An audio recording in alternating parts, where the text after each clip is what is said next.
All right. Well, hello, hello, hello. Welcome to the very first Healing Graves Naturally live stream on Substack. Yeah, excited to be here and excited to have launched my newsletter. Again, Healing Graves Naturally. Just the first issue was released last Friday.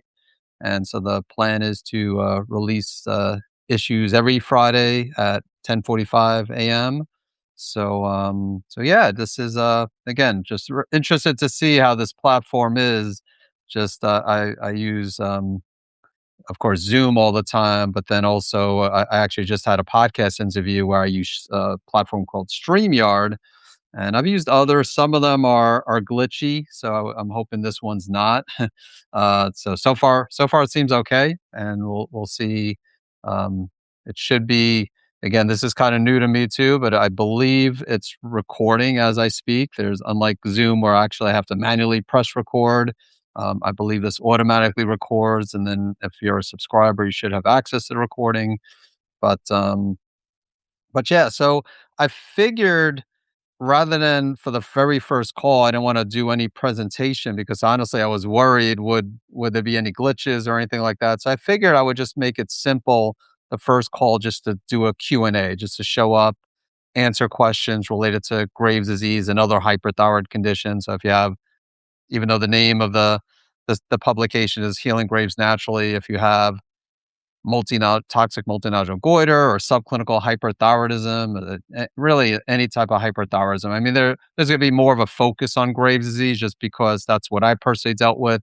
And then also most people with hyperthyroidism have Graves.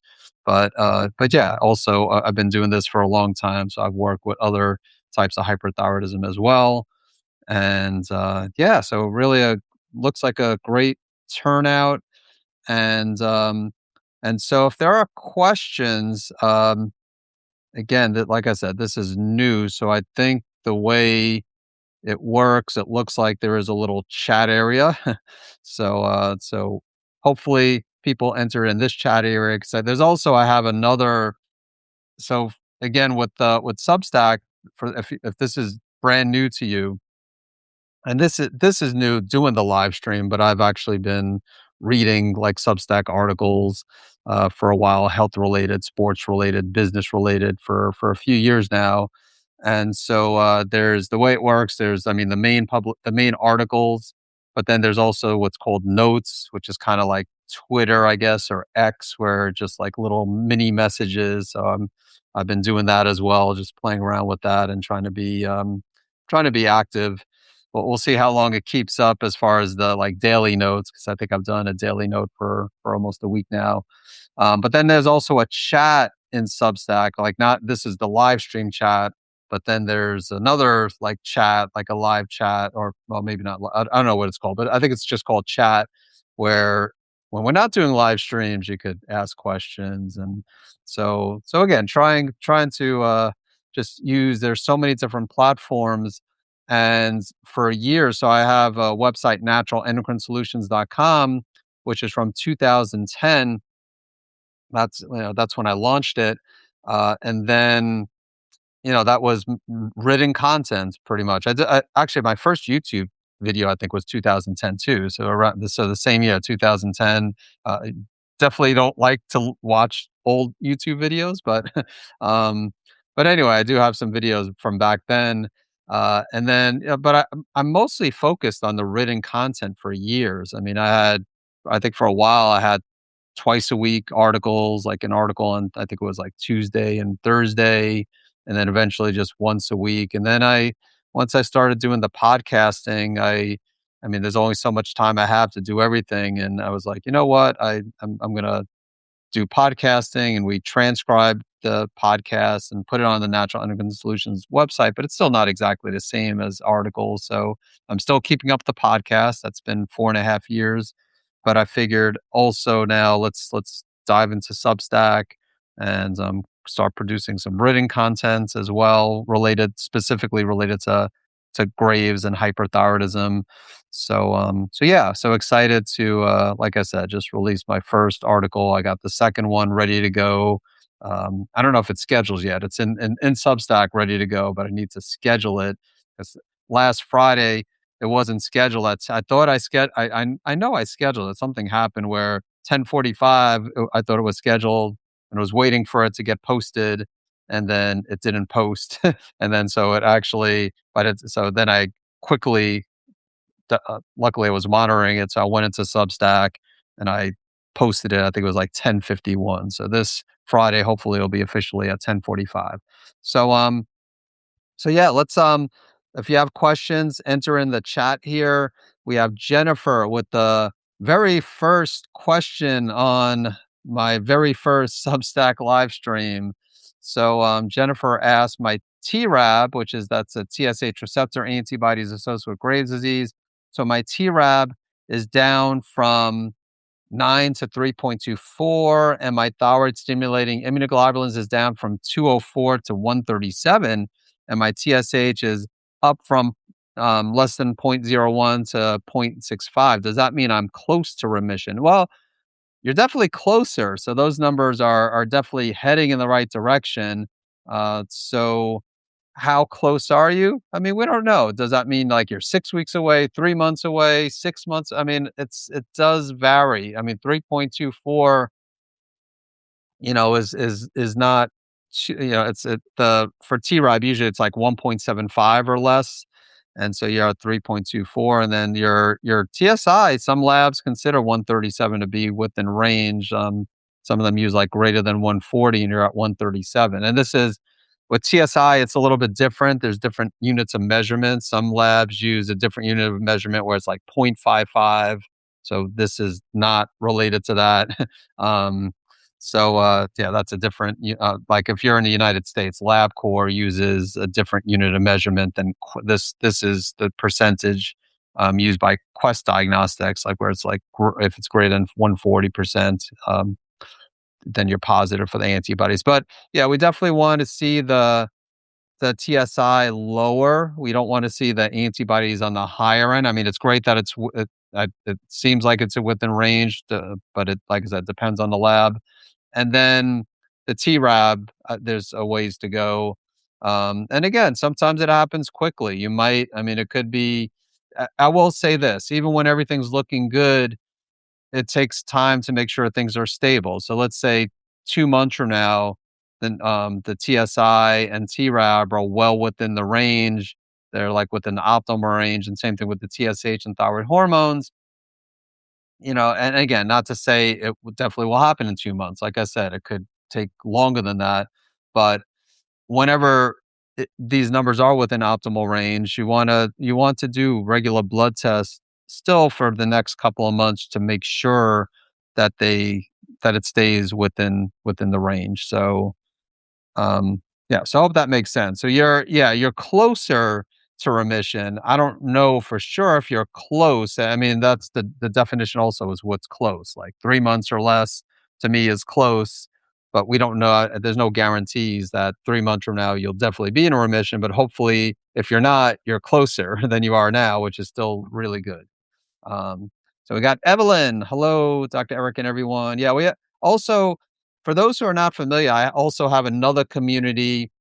Well, I mean, I have a number of communities. I have Facebook communities, but I formed a few months ago. There's a platform called School, SKOOL, and so I have Healing Graves Naturally School community, which has over 850 members. So a number of these people who are here, a number of you are in my school community, and you've attended some of my live events there. So yeah, like really, that's the goal between now and that. This honestly was a goal months ago. Like the first phase was to have the school community, and then I was like, eventually, at the beginning of the new year, was to have Substack, and Substack again is more than newsletter. It's also a way to engage through things like live streams. Also, you could comments below the newsletter. So I welcome your comments and all that. But yeah, if you're not a member of the school community, that's currently it's free. It might not stay free forever, just because I don't want it to get too big. My Facebook group, my Hyperthyroid Healing Facebook group, has 25,000 people in there. So I really don't want it to get that big just because it's really hard to manage and spam is an issue and all that. So, but if you want to join, I believe it's savemythyroid.com / I think it's Heal Graves, maybe. um, if anybody if anybody has access, I could get the link if I need to. Let me do that here. So I know there's a Joanna has a question or comment. Let me just put it here. There's also a different like that's the link I gave you or the URL I gave you is supposed to redirect. Okay, of course I can't access it now. So oh, here we go. Okay, so let me put this link here if anybody's interested in the school group. So it's this is the other a different link, school.com / healing Graves' disease.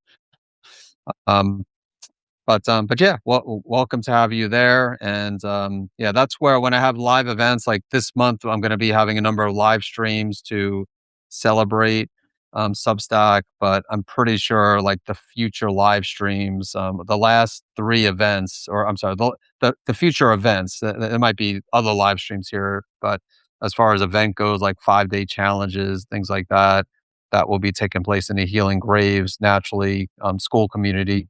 But but let's see. So we have so Joanna says, Dr. Eric, you have said not to not judge the progress of your thyroid by your numbers on one testing, but rather to look at the progression steady up and down or steady or up and down. But if one's numbers are in the normal range, but on a recent test, TSH went closer to the hyper level, but there was no change in stress level or change in diet. Would going back to the AIP diet be helpful, or should one wait for another test? Yeah, I mean, it's a good point, Joanna. I mean, so you're right. I mean, even though like with Jennifer, I still get excited when, especially when we see the TSH also increase, but then the antibodies decrease. But of course, yeah, you're right. The key is what does the next blood test look like? Because sometimes you will get those fluctuations, and we don't want to get too excited. I mean, we want to get excited, but again, we want to see that pattern. And so in this case, you're right. Like if the numbers, it sounds like your T3, T4 is the normal range, but TSH maybe decreased a little bit, and then everything seemed kind of okay. I mean, I wouldn't necessarily say you have to go like follow AIP again or level 3 for those who have read my book, The Hyperthyroid Healing Diet. I would say, yeah, I would say do it, maybe wait until, I mean, ultimately it's up to you, but usually I would recommend if I'm working with someone, not necessarily, I mean, if they've fallen off the wagon with the diet, like if they're instead of AIP, they're just paleo, that's fine. But if they're went from AIP and now they're eating like grains and other things that really are excluded from all the diets that I recommend. And again, this is while healing, not permanent diets. So like I can't say I never eat grains, never eat foods that are excluded from like the paleo and AIP diets. But yeah, I mean, I would usually recommend maybe wait another blood test, but don't wait too long to do the blood test. So maybe like 6 to 8 weeks, because some doctors will wait 3 months before doing another blood test or longer. So I would say like 6 weeks probably is ideal, but maximum would be 6 8 weeks or 2 months. So Kathleen, how is high homocysteine connected to Hashimoto's or Graves? Can high homocysteine keep you from remission? So I tested homocysteine a few years after I got in remission because I wasn't really familiar with homocysteine honestly when I like as far as it wasn't something I was testing for. Let's put it this way. I mean, I was familiar with the marker, but it wasn't something that I like tested for prior to my Graves diagnosis and during my Graves disease diagnosis. I didn't test for homocysteine, but then a few years later, I think when I was learning more from some of you're familiar with Dr. Ben Lynch, who has a book, Dirty Genes, and he talks a lot about methylation and homocysteine. Having high homocysteine can affect methylation, which is a type of phase 2 detoxification. And so so it didn't prevent me from getting remission, but a few years later when I was in remission, I tested homocysteine and it was elevated. So and then I did some genetic testing that revealed I had what's called, some of you are familiar with MTHFR, the C677T homozygous, meaning I had two copies of the gene of the MTHFR C677T genetic variation, and that could indicate that, or that usually indicates if you have like the homozygous, like that the metabolism of folate is affected like 70%. If it's heterozygous, 30%. But either way, it was affecting methylation, which is a type of like there's different components of phase two detoxification. And so, yeah, that was so. Yeah, I mean, in that respect, it could affect progress sometimes because if you're having some issues detoxifying, then yeah, that could sometimes prevent someone from getting into remission. But again, not all the time, and I'm proof that it's not always going to prevent someone from getting into remission. But I recommend testing homocysteine now for everyone, and I have for years. And if it's elevated, again, they might want to look into doing some genetic testing. I still can't say that I recommend genetic testing across the board. The upside of doing it is that like what might be going on. The downside, you can't fix it, but you could support it nutritionally depending on what you have. So, but yeah, so hope that answered your question, Kathleen. And then Wells here said, other than changing a change in diet, what else should we be doing? So I mean, diet, yeah, diet's important. Diet and lifestyle. So diet's important. Just blocking out time for stress management. I recommend starting 5 minutes per day, just to get in the routine of stress handling. So yeah, it's great if you could do it for longer periods of time, but you want to get in that routine first. So 5 minutes per day. And I always say, if you don't have 5 minutes per day, then you really need to block out time for stress management. Because really, if you're that busy where you can't take, I mean, yeah, and regardless of the reason, I know there's some people have good reasons. You might have multiple jobs. You might be a stay-at-home mom with a lot of young children. And I mean, what I would say in that situation is do what you can. So if you're blocking out 5 minutes and then you get interrupted 2 or 3 minutes into whatever you're doing, deep breathing, meditation. Um, Again, that's fine. Just do your best. But yeah, in that situation, you probably really do need to block out time for stress management, and then over time, you could gradually increase the duration. Of course, getting sufficient sleep. So those are things you could work on your own, even though sometimes, like sleep issues, you might need to address other imbalances. Now, when someone works with me one on one, I have a program, the Hyperthyroid Health Restoration Optimal Health Program. And so, like, when someone joins my program and they work with me, of course, we're going to start out, recommend healthy diets, and like with the program, they actually not just work with me, but they work with one of my nutritional health coaches. And so, yeah, diet and lifestyle is huge. But I'm also going to recommend some testing to try to find what their triggers are, what the underlying imbalances are. And the testing, some of it does depend on the person. I mean, I definitely recommend comprehensive blood testing with everybody. And I like adrenal testing, so I usually will recommend an adrenal saliva test, or sometimes a dried urine test, like the Dutch test. I like hair testing. I know not all practitioners like hair testing, but I recommend hair mineral analysis testing. Sometimes I'll recommend a comprehensive stool panel like the GI map. Sometimes I'll recommend organic acids testing, mycotoxins testing, mold testing. So it depends. So it really depends on the person, the health history, but yeah, it's even in my book, The Hyperthyroid Healing Diet.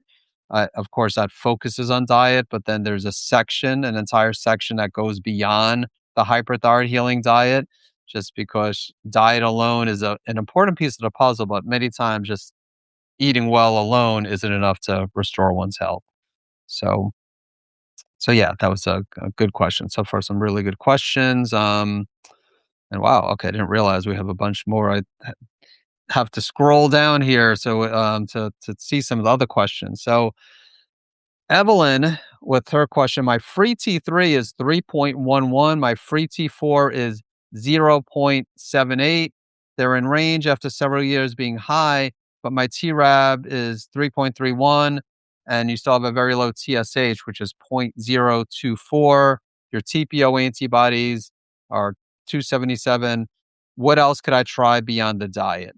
So I kind of answered the question. I mean, again, it's not just diet, but stress management, getting proper sleep, but finding, removing triggers. So again, I mentioned some of the testing that I recommend.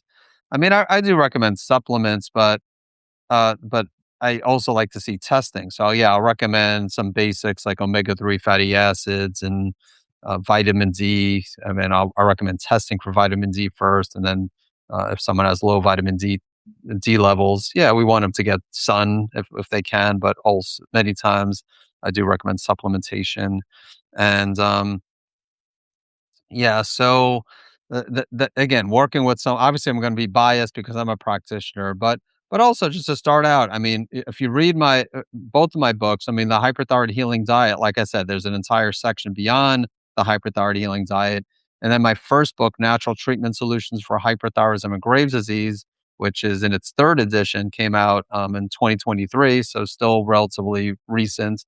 That has a lot. That's not just focusing on diet, so those are good starting points. I mean, of course, I have a lot of free information on my podcast, and then in this newsletter, I'll be presenting information in the form of the newsletters every week. But so yeah, there's definitely those resources. Like I know not everybody's in a position where they could work with someone one on one, which would be ideal. But if not, definitely take advantage of the free and low cost resources. I'm pretty sure you're in the school group, the school community. So again, that's yeah. So and I'm pretty sure you attended some of the live events that I've had recently. So that's also a good place. And again, if you did attend the live, especially the most recent live event I did was focused on the diet. I had a hyperthyroid healing diet challenge, but then a few months ago I did find your Graves' disease triggers challenge, and maybe I'll do that again sometime this year. I just need a break. I've done like 3 live events, since October, or yeah, since September, late September, really like last week, September into October. Um, so yeah, I'm traveling a lot in March, so I just can't do it in March. And I just don't have it in me to do another one, and which is why I'm doing these live streams. I'm like, this I could do because this is more spontaneous and answering questions, but coming up with presentations and modifying and just we have a lot of people that join the challenges. So April, I'll probably have another one. But Evelyn, also with a follow up question: is it possible to increase TSH after it being very low, depressed for many years? Yeah, it is. I mean, unfortunately, TSH can take a while to increase. I mean, usually it doesn't take a few years to increase, but everybody's different. And it's not like I haven't seen it before. I do have a podcast episode where I talk about how long does it take for TSH to increase. And I have that episode because it takes a while. That's if I didn't get that question, and also it gets asked a lot, just like so that's the main reason I have that episode is because so many people ask, how long does it take to increase the TSH? And can I increase my TSH if it's been low for a while? So the answer is yeah. I mean, again, really, like in your case, getting back to I mean, your T4 looks really good. Your free T4, I mean, if anything, that's in the lower end, and your free T3 is in the optimal range. So honestly, a little bit surprising it hasn't started increasing, but again, I would still focus on that TRAB. That TRAB is still elevated, which means you still have that autoimmune component. So that's what I would continue working on, just optimizing immune system. Okay, so Ivana says my Graves is managed enough to live a close to normal life, but I can't get the weight off. Do you feel there is a correlation with methimazole? I currently take 20 milligrams a day, 10 in the morning and 10 in the evening. Thank you. Oh yeah, without quite. I mean, methimazole. Yeah, again, any type of antithyroid medication is blocking thyroid hormone. So yeah, and 20 milligrams, that's a good dose. Like that's not it's not a really high dose. Like I've had people take 40 milligrams, and a couple of patients take 60 milligrams. That's not too common, but to me, a lower dose would be like 5, 10 milligrams. So 20 milligrams, and even 5 to 10 milligrams can cause problems with weight, like where people are struggling to lose weight. But yeah, so yeah, I mean, not to say there can't be other factors, but it's hard if someone's taking 20 milligrams of methimazole and they're struggling to get weight off. It's hard to know if there's anything else. I mean, yeah, like you could look at blood sugar if someone has insulin resistance, if someone has look at like adrenals, like if they have adrenal imbalances, especially high cortisol. I mean, there's a lot of things that can make it difficult to lose weight, but being on 20 milligrams of methimazole definitely could be a big factor. All right. So Cully says, or she asks, how do I check if I have Hashimoto's as well as a confirmed Graves' disease diagnosis? So Graves, there's different auto antibodies. So the antibodies associated with Graves are thyroid stimulating immunoglobulins, which is a type of TSH receptor antibody. So you could test TSI, you could test TRAB, or you could test both of those. And then so thyroid peroxidase or TPO antibodies. Those are the most common type of thyroid antibody. They're more closely associated with Hashimoto's, but they're also very common in Graves. So the literature shows anywhere between 60 and 80% of people have elevated thyroid peroxidase antibodies, and about I mean, I'm sorry, 60 to 80% with Graves have elevated TPO antibodies, and like 90% of people with Hashimoto's have those. But then there's also thyroglobulin antibodies. So thyroglobulin antibodies are definitely more closely associated with Hashimoto's. I mean, I mean, if you have either I mean, the thyroglobulin antibodies are definitely associated with Hashimoto's. So if you get those tested and they're positive, then you have the antibodies for Hashimoto's. The TPO, what I will say with both TPO and thyroglobulin antibodies, they both are associated with damage to the thyroid gland. And not to say everybody will have damage to the thyroid gland, but like with again, TSI and TRAB are more stimulating. They're stimulating TSH receptors, and that's more likely to cause hyperthyroidism. Thyroid peroxidase is an enzyme that's important for the development of thyroid hormone. So if someone has those TPO antibodies, that means it's interfering with that process. It's damaging the thyroid gland, damaging that enzymatic process that plays a role, or potentially damaging that enzymatic process that plays a role in thyroid hormone formation. And thyroglobulin is also a part of the thyroid gland. So TPO, thyroglobulin antibodies more commonly associated with hypothyroidism over time. Um, and so if you have those, that's the concern if you don't address the autoimmune component, where again, Graves, it's that TSI, which is a type of TRAB, it's a type of TSH receptor antibody. Okay, I'm going to take a quick sip of water here.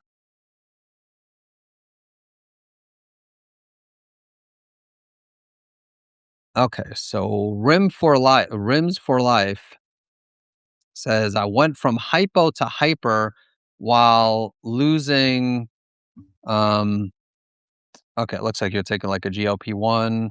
Was diagnosed with PCOS, hypothyroidism a couple years ago. I was on levothyroxine for 2 years until my last month, where they stopped to try to normalize my thyroid levels. Okay, so you're taking thyroid hormone replacement for 2 years, and then stopped it. Now my doctor wants me to go on methimazole, but has ordered antibodies testing at next month's appointment. I was negative when checked 2 years ago. Should I still take methimazole without checking the antibodies?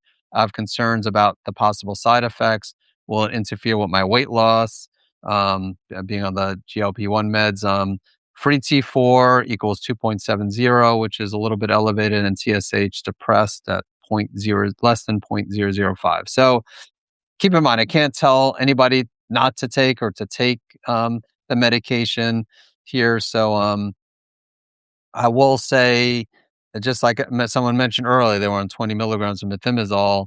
And I said even 5, 10 milligrams of methimazole could cause weight gain. So the answer is yes, it could it could interfere with, like, you losing weight, so that there's definitely that possibility. Um, Ruth, did I skip over? Yeah, I'll look. Oh, yeah, yeah, okay, sorry about that, Ruth. Yeah, I'll look at, I'll get back to your question. Sorry about that. Um, yeah, so it could result in gaining weight. As far as should you take it, like, again, like I said, I can't tell you to take it or not to take it, but I mean, I guess the concern if someone has like subacute thyroiditis, which is in that case, that's not autoimmune, and hyperthyroidism is transient. So someone might be on methimazole and then switch to hypo. Like they would switch to hypo maybe if they even if they weren't on the methimazole, but then if they're on the methimazole, then they're really becoming hypo. So that's the concern of going on the methimazole before getting the antibodies tested. So ultimately, it's up to you. But if you're gonna wait, just hopefully the antibodies get tested quickly. I mean, there's no reason why you can't get that tested sooner than later. I mean, if you're going through your doctor insurance and playing the waiting game because of that, I can understand. But hopefully it's not too long. But you definitely want to get those numbers, even though your numbers aren't crazy high, like free T4 of 2.7 is not extremely high, but still, it could still affect the heart. It could still affect bone density. So, and there's also again, like I said, I can't tell you to take it or not take it, but then there's other options. Like I took the herb bugleweed, which is an herb with antithyroid properties, and I talk about that on my podcast.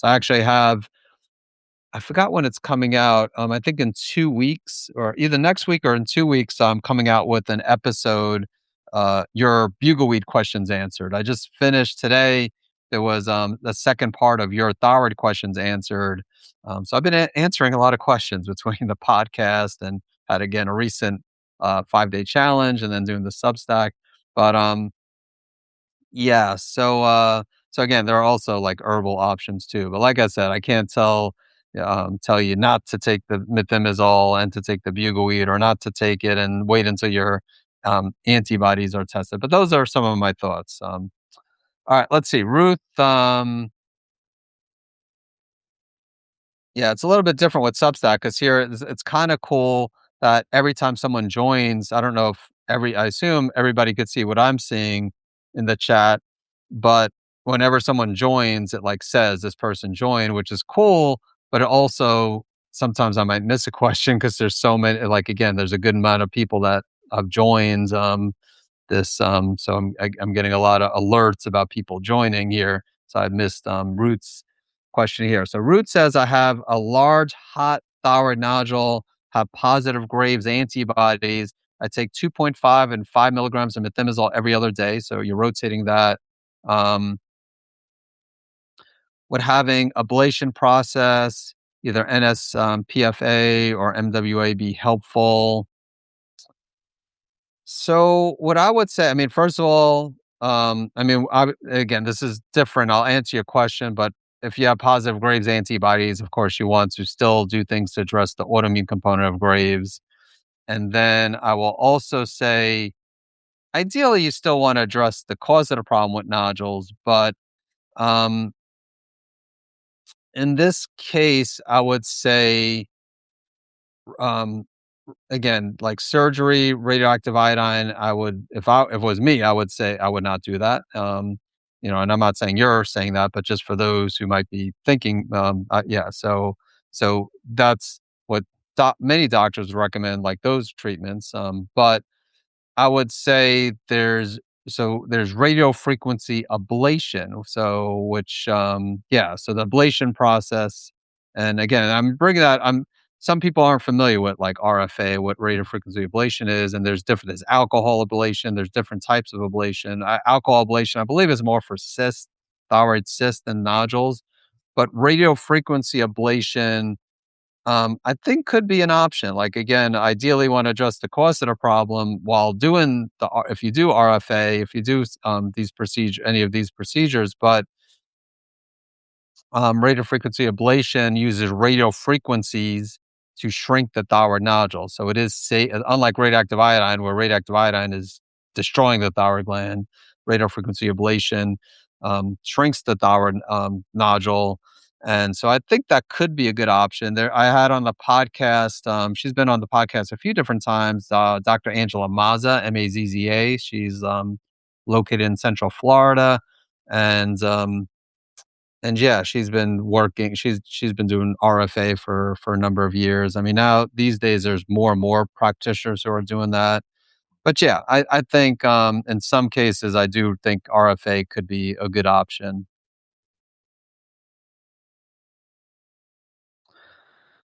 Okay, so okay, Evelyn, you are welcome. Okay, and Catherine from the UK is with us, and Catherine says, "I can't get below 30 milligrams of carbimazole with my levels rising. It's been almost a year. What can I do to help?" Well, I'm not sure what you've done so far, Catherine, but again, you want to start with the foundations, cleaning up your diet, just again, doing things to manage your stress, working on sleep. But as I mentioned earlier, usually I recommend doing testing for to find triggers and underlying imbalances, functional medicine testing. So this, I believe this is being recorded, so you should be able to go back and listen to it. But if you missed it, I always talk about like adrenal testing, comprehensive blood testing. I like hair mineral analysis testing. Sometimes I do comprehensive stool test, organic acids test, mold testing, sometimes stealth infections. I mean, there's a lot of different tests out there. Not saying to do all those, but again, I don't know, like, you haven't mentioned anything that you're doing, so hopefully you're at the very least working on the diet. If you're not sure where to start, anybody on this call, if you don't know where to start with diet and lifestyle, again, I'll plug my book, just the Hyperthyroid Healing Diet, which you can get on Amazon. Either read it or again, it is on audiobook, Audible. So yeah, that's to me, that's a really good starting point. And then many people have to go beyond the diet and lifestyle, but you can't skip over the diet and lifestyle. Okay, Rims for Life said 10 milligrams. Yeah, so 10 milligrams. I mean, still, even with 10 milligrams, that could kind of counteract what you're trying to achieve with the GLP ones. So, and then Evelyn with a common question: do you prefer Brazil nuts or selenium pills? So, I mean, I prefer Brazil nuts, but the problem with Brazil nuts is, I mean, one of the main problem is that you just don't know how much selenium is in a specific Brazil nut. There could be anywhere between 20 and 80 micrograms of selenium in a single Brazil nut. So if I'm recommending 200 micrograms of selenium, I don't know how many. Again, you don't want to take too much selenium.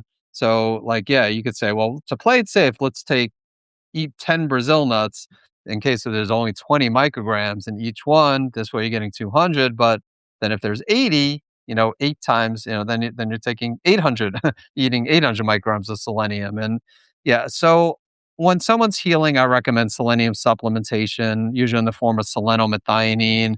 Typically it's inexpensive. So you have like for, I think it's like $10 for a 2 month supply, well, for 200 micrograms of selenomethionine. So, so yeah, I recommend while healing, supplement with selenium.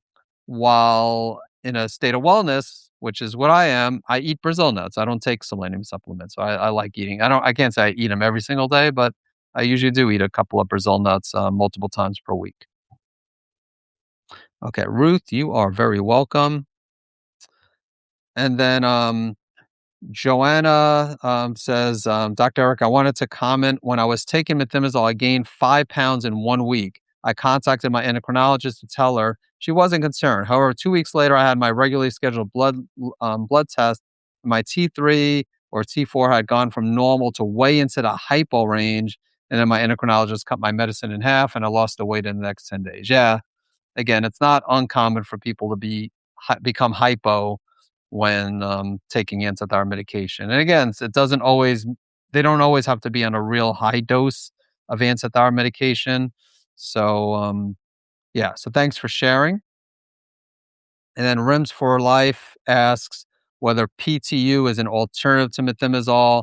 I would, of course, check in with my provider before not taking the meds. Yeah, well, you probably will have to in order to get the prescription. But I mean, it's an alternative. Propylthiouracil or PTU is usually not the first option. Methimazole, I mean, both of them can cause side effects. PTU, some people are concerned because there's literature showing that it could, in some cases, damage the liver. Like there's a few case studies showing that it caused liver failure. Um, I mean, all I'll say is I've had a lot of, I mean, I've had definitely more people take methimazole over the years because it's more commonly prescribed, but I've also had a lot of people on PTU. I've never seen anything really bad with PTU. I've seen with both methimazole and PTU, like elevated liver enzymes, but I can't say I've seen like really, really high levels with really, really high liver enzymes with PTU compared to methimazole. Um, but because of those case studies, there is that still that small, really small concern. Um, but they usually will recommend PTU either if someone can't tolerate methimazole, uh, and again, if they can't tolerate methimazole, it's like a 50-50 chance they won't be able to tolerate the PTU. And then also in pregnancy, like the first trimester of pregnancy, there's greater risk to the developing fetus with methimazole, like anomalies and birth defects. So usually PTU will give them, but so I mean that's up to you. For I mean, as far as like the weight gain, like because that was one of your questions, it still will be blocking thyroid hormone, so it still potentially can cause weight gain. So Wells asks, "Are you familiar with homeopathy for hyperthyroidism?" I mean, I don't. So I don't recommend homeo. I mean, I like home. Well, let me backtrack. I like homeopathy in general. I actually, years ago, I was very skeptical about homeopathy and had really good results first with my pets.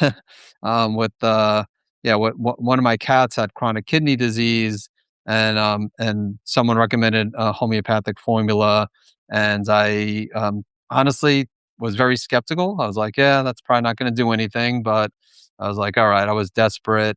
She was on her way out, and she took it, and she lived another year and a half.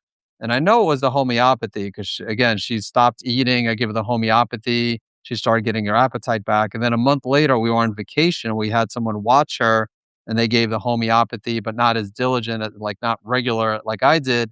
And again, when I came back, she was going downhill again and then put her back on the homeopathy. And then right after that point, she lived like another, again, this was 2015 that she was diagnosed. And then, yeah, it happened, I think November. I was on vacation in December, and then she lived the whole 2016 and passed away summer of 2017. So I know it was the homeopathy, and that made me a believer in homeopathy. But when I was dealt with when I was diagnosed with Graves, when I dealt with Graves back in 2008, 2009, I didn't really have any knowledge of homeopathy. It was more of the herbal medicine, the bugleweed, the motherwort, later on the lemon balm. Um, and then after that, after 2017, and I had chronic Lyme and Bartonella in 2018. I did other things, not just the homeopathy, but I did also take some homeopathic remedies and learn more about that with infections. Um, but I can't say I personally have used homeopathy for managing hyperthyroidism because that's really what it like. If someone's going to take it, I've had other practitioners, I've had other patients work with other like homeopathic practitioners, and again, I think it's hit or miss, like as far as managing symptoms. But homeopathy, it's very well tolerated. I mean, risk versus benefits. I mean, risks are very low. Benefits. I mean, for hyperthyroidism, again, it's not I haven't seen enough great results when others have recommended it where I'm jumping on a homeopathic bandwagon for hyperthyroidism. But again, I try to keep an open mind. And like I said, I've had success in other areas with my pets, not just my cat, but I've given homeopathy to other pets too. But that was the most dramatic effect I ever saw when it came to the homeopathy. So, Rims for Life says, "Thank you for the thorough responses, much appreciated." Yeah, you are welcome. Thank you. And yeah, I'll go a few minutes. I'll go until I'll go a full hour if there are questions to last that long, I'll end it at 1. And remember, I haven't announced anything. I'm not sure of the dates, but um, next week I'll go live. I'll probably present information. I just don't know. Um, I've never shared anything on Substack, so I don't even see. There's a little button here. I'm afraid to press it though because I don't know. I don't know if that's a share button. I'm hovering over it to see if it said anything, but it doesn't. So I'm not sure if I could like share slides or anything. I usually like to give a little bit of slideshow, but I could always give a presentation without slides, I guess. But anyway, so be on the lookout. There'll probably be another one around this time, like 12, 1 o'clock, and then there'll be another one in the evening for those who can't attend the day calls. So Ruth asks, what is your opinion about using a product thyroid calm in addition to low dose methimazole? I mean, I like there's different types of thyroid calming formulas, like Herb Farm has one. There's a few others. The concern about thyroid calm, like these formulations, I think in some cases they work well. Like if someone's taking it prior to working with me, because sometimes this happens. It's actually common because like you could get like Herb Farm on the market, like just on your own, and so it's not uncommon where I'll work with someone that's taking thyroid calming formula, and if it seems like it's helping, I mean, I think the quality is good. It's just the potency is low, and the main herb that helps with hyperthyroidism is bugleweed. So, like, it sounds appealing because, oh, wow, I'm getting bugleweed, motherwort, and lemon balm all in one. But many times there's not enough bugleweed in there, and it's lower potency too.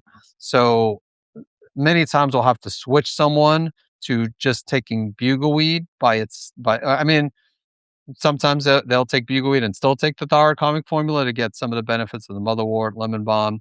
But if someone's starting with me and they're not taking anything, I won't give them like the combo formula. I'm just going to give them bugleweed by itself. If I want them on motherwort, I'll give them motherwort separately. Same thing with lemon balm. This way they're getting higher doses rather than it mixed together. Because I just find that not all the time. Sometimes it's sufficient, but many times it's just not enough. So yeah. So again, that's up to you. Like I've had people take the herbs while taking methimazole, while taking antithyroid medication. So I haven't run into any issues with that. Usually I recommend for them, like when I'm working with someone, to take it away from the methimazole, like don't take it right with the methimazole. But that's a question some people ask, like, can I take the herbs when I'm taking the antithyroid medication? And again, what I've seen is yes. There's really nothing in the research showing that. So it was really just experimenting over the years, and thankfully everything seems to be okay when people do that. So Laura says, I had an ischemic stroke 3 years ago. I take vitamin D. Is it okay to add vitamin K? I would probably ask your doctor for that. Just because, again, like questions like that, you know, m- I would say chances are, like, if someone had an ischemic stroke and they took vitamin, I mean, the issue with vitamin K is the effects on blood clotting, more so K1 than K2, but K2 could also affect it. Um, so again, like again, if it was someone I was working with, I mean, if they're taking like a blood thinner, that's when that might be a concern. And that's when I would definitely say go to your doctor. Because again, I don't want to recommend anything that might interact with the blood thinner that they're taking. And then something happens, and then all fingers point to me. But if someone's not taking blood thinning medication, then again, I can't tell you specifically, yes, it'll be 100% fine. But like I said, if I was working with someone, and if they weren't taking blood thinning medication, but that an ischemic stroke multiple years ago, I wouldn't be too concerned about the impact of vitamin K, affecting their health. So that's my response to that. So Wells says, thank you for your input on homeopathy. Yeah, you're welcome. Like I said, overall it's positive. I just personally haven't recommended it to from a symptom management perspective, just because I've had a lot of success with bugleweed and there's L-carnitine in higher doses. Um, Let's see. And then Ruth asks, how much bugleweed would you recommend to start with? It's another it depends response. I do have an article, not an article, a podcast episode. So if you visit savemythyroid.com, which hopefully is up and running because this morning it went down.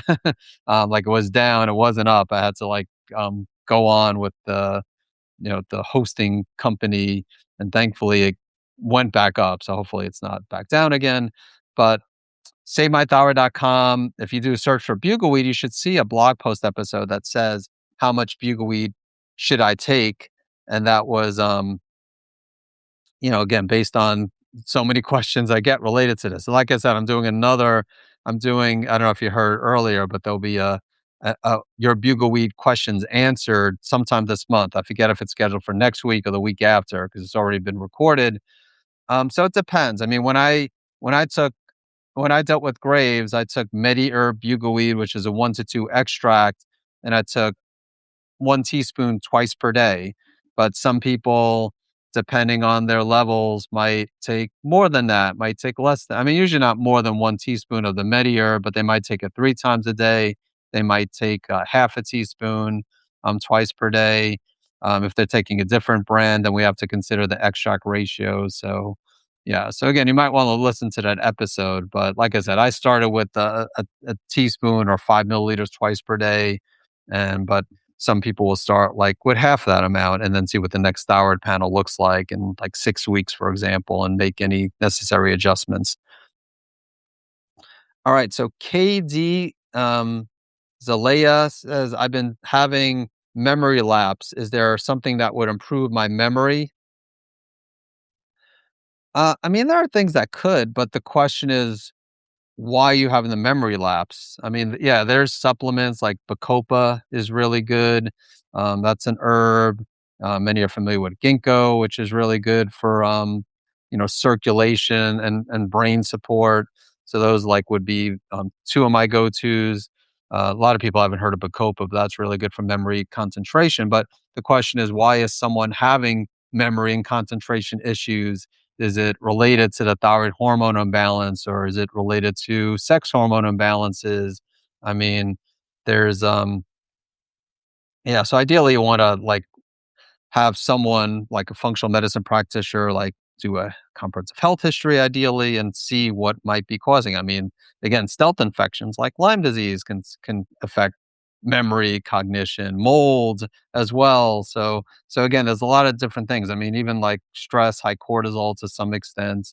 So you really want to try to address imbalances. But like I said, that and for many people like things like Bacopa, herbs like Bacopa, ginkgo will help. So, Laura, you are welcome.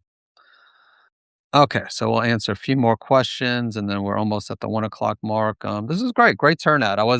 Didn't know what to expect. We've had so far, I don't know how many people are subscribed now, but I think with the first week, like we've had like 260 subscribers. That number maybe has gone up since this morning, but yeah, really, really happy with so far the launch of the Substack newsletter. So, yeah, thank you for the hearts. I see those little hearts. Those are yeah. So thanks for the heart emojis. So um, so Rims for life. Can I take L-theanine or ashwagandha supplement to help with debilitating anxiety with hyperthyroidism? I heard that ashwagandha is not good for thyroid health. So yeah, the ashwagandha definitely controversial. I have some articles on that. Save My Thyroid podcast. You could type in ashwagandha.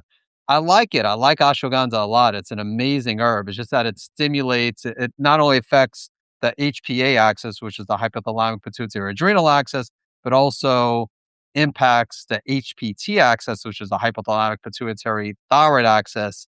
And so in some cases, it could cause mild hyperthyroidism, which is not good if someone has like already has hyperthyroidism. Again, it's not like I never give ashwagandha. Like usually, I won't give it by itself. I'll give it like sometimes in certain formulations where there's a lower amount. But even with a lower amount, it's not like it's risk free. I will say usually if someone becomes hyper, it's not like it perpetuates. Like once you stop it, like sometimes iodine could like induce hyperthyroidism. And when you stop the iodine, the hyperthyroidism persists. That's usually not the case with ashwagandha. So yeah, I would, and if I'm working with someone, I'd be more likely to give like L-theanine. I definitely have given um, L-theanine, GABA, like liposomal GABA, in some cases, to help with the anxiety is like what I've recommended. Ashwagandha, usually if I give it, it's usually more for like adrenal support. Um, but yeah, L-theanine I will lean towards more when it comes to anxiety. And then, I mean, with the hyperthyroidism, of course, keep in mind if it's related to the hyperthyroidism, you need to lower those thyroid hormones because if you have the elevated thyroid hormones and that's the main cause of the hyperthyroidism, I'm sorry, if the elevated thyroid hormones are the main cause of the anxiety, then L-theanine probably will have minimal effect. So you definitely want to balance those thyroid hormones. So Root says, thank you. I will listen to the podcast on bugleweed. Tuning in today has been very helpful. Yeah, you're welcome. Thank you. Yeah, like I said, there's multiple podcast episodes on bugleweed. And then yeah, there'll be the big one, your bugleweed questions answered. Which when people have questions about bugleweed in the future, I'm gonna like refer them to that podcast. But if they ask how much bugleweed I need to take, I'll actually probably let them know about the other one too, so they don't have to listen to like an entire episode with all those questions. Although again, some people will find them to be helpful, even if they only have, or they might think they only have one question, and then listen to them and be like, "Oh yeah, those some really good, all the questions that I didn't even think about." Um, so KD says, "Thank you very much. You are very welcome." Oh, Wells. So let's see. We have two questions. I think I'll answer those and call it a day. So Wells asks, "Is it better to take liquid extract or the whole dried capsule?" I find liquid extract, taken in liquid form seems to be more effective than capsule. So that's usually what I recommend with herbs, especially especially with like bugleweed. Usually bugleweed, I will recommend the herbal extract, the liquid extract. And then Evelyn, do you have opinion about HRT therapy in a person dealing with Graves? So hormone replacement therapy. I mean, there's a time and place for HRT, and I'm not opposed to it, period, and not opposed to it in Graves. I think, again, it's one of those depends on the person. So, I mean, there's definitely a time and place for HRT. I usually will look to optimize certain areas of the body first, like adrenals. Like you need healthy adrenals to have healthy hormones. It doesn't mean if you optimize adrenals, you can't benefit from HRT, but there are some people that are on HRT and they do absolutely nothing to improve health of adrenals. But then there are people that improve health of adrenals and then they don't need HRT or maybe don't need as high of a dose of the progesterone, the estrogen, what they're taking. So yeah, I wouldn't say it's like unsafe to take HRT if someone has Graves. I mean, of course, you want to wait. I mean, you want to not wait. You want to make the person, like the prescribing doctor, aware. And you want to do the proper testing, yeah, which again, any doctor should do before putting you on HRT. If they're not doing the testing and just putting you on estrogen, progesterone, that's yeah, you probably want to look for a different doctor. Um, so yeah, that's my perspective. Yeah, I've had a lot of people on the podcast talk about hormones, and some of those spoke about HRT, but unfortunately, most of the practitioners out there, including those on my podcast, they don't have a lot of knowledge on hyperthyroidism and Graves. It's mostly hypothyroidism and Hashimoto's. That's been the challenge of the podcast is just, yeah, not having practitioners with a lot of experience with the hormones. But yeah, and so Debbie says, "Thank you for all the information for giving your time to give so many people hope." You are very welcome, Debbie, Joanna. Thank you, Dr. Eric. Great questions, great information. I learned so much. You're welcome. Yeah, this is awesome. So excited about Substack. Just again, off to a good start. Honestly, this time last week wasn't expected to do a live stream. I figured I might do some in the future, but wasn't expecting to do them so soon. But then I'm like, yeah, let's celebrate the release of the newsletter and just get more people involved, more people engaged.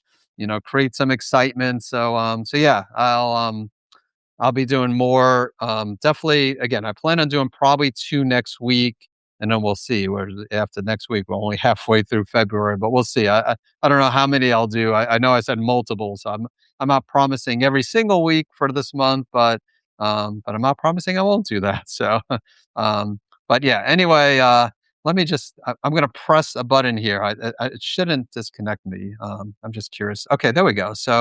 Um, so this button, share to note, share to oh, this is a share button.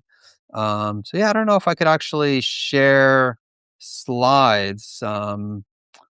But actually, you know what I could do in the future? I didn't know this. I could actually, I could have, I guess, shared it to like created a new note like that I was going live and maybe share it to my Facebook. Oh, this is interesting.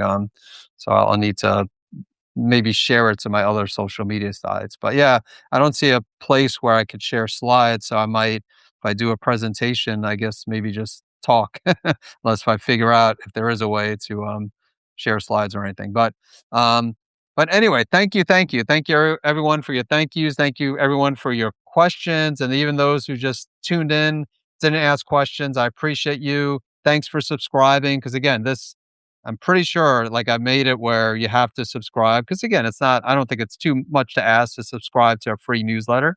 Um, just yeah. So anyway, so only people who subscribe to the free newsletter will get access to the live streams. And but again, really this was fun.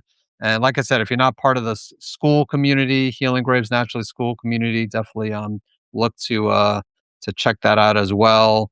And actually, I still have that link that so I put the link in there again in the chat. And yeah, like I said, just stay tuned. I'll post in Substack. And Substack also, when I post, you have the ability to email like the subscribers and all that.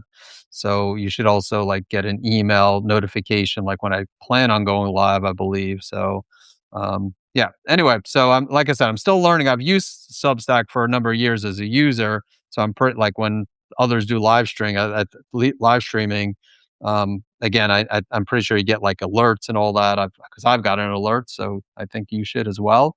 But yeah, I'm gonna sign off. Thank you. Thanks for the hearts, the love. I appreciate it. Again, have a great rest of your day, a great rest of your week, and stay tuned for the episode on Friday. Not episode, the the newsletter on Friday, and yeah, the next edition, second edition of the second article, whatever you call it, second article, a second Substack. And then, like I said, I'll be live sometime next week, and I'll announce the dates and times soon, probably sometime this week. So, thanks again, everyone. Take care. Have an awesome rest of your day.